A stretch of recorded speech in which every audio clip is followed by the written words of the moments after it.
fountainheads.com haina browser da search tawraga changakaba matamda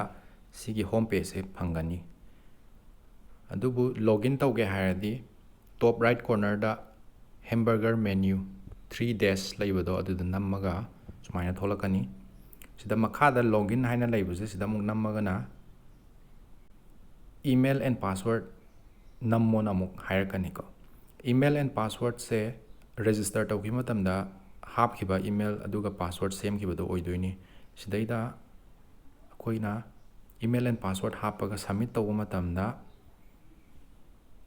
dashboard sidaida changakani sigi dashboard sida akoina laigiba course mayamdo uba phangani for example sigi marak sidagi sigi class 8 ki bosem mathematics se si yengninge na hairadi sidaida namaga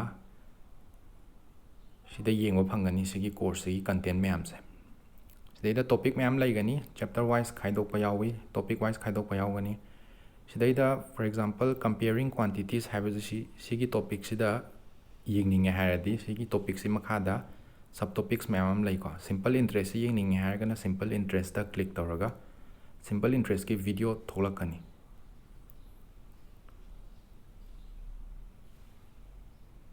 sumaina video yengba yagani play tawraga ado si amuk yengningdre hairaga atopa muk topic ama yengninge si loire hairasu natra yengningdre hairasu atopa topic ama yengninge na hairdi sigi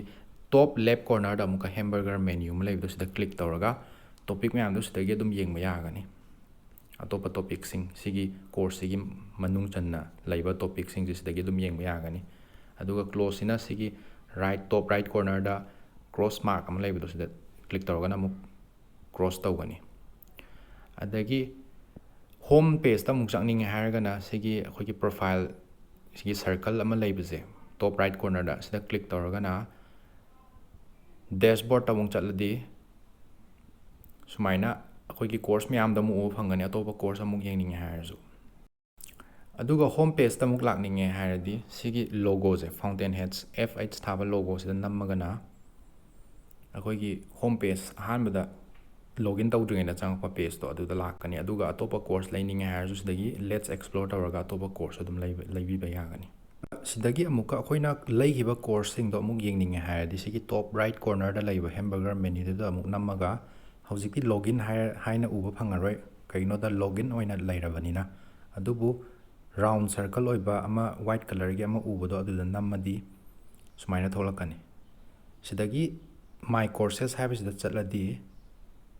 nana laikiba course mayam da muk ho phangani aduga amukasu yengba yagani